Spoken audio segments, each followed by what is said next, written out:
শিক্ষায় অরাজকতা, কখনো রায়গঞ্জ, কখনো আবার প্রেসিডেন্সি, গৌরবঙ্গ, রবীন্দ্রভারতী। হালে তালিকায় নতুন সংযোজন জয়পুরিয়া ও সিটি কলেজ। একের পর এক শিক্ষাঙ্গন বারবার শিরোনামে উঠে আসছে ছাত্র বিশৃঙ্খলার কারণে। এই পরিস্থিতিতে ফের সরব রাজ্যপাল। মঙ্গলবার সন্ধ্যায় এক অনুষ্ঠানে তিনি বলেন, পড়ুয়াদের সবসময় নিয়ম শৃঙ্খলা মেনে চলা উচিত।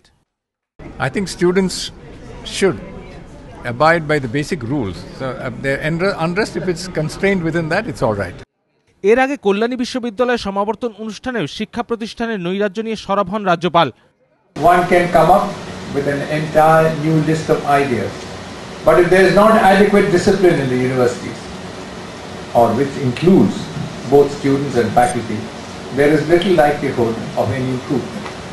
As Chancellor, I watched with dismay the state of indiscipline in quite a few universities in the state.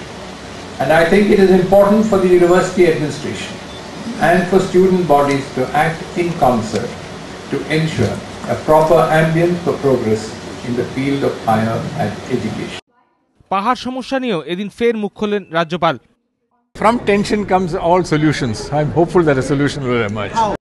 রাজ্যপাল দ্রুত সমাধানের কথা বললেও পাহাড় সমস্যার সমাধান সূত্র কোন পথে বের হয় সেদিকেই এখন সবার আগ্রহ।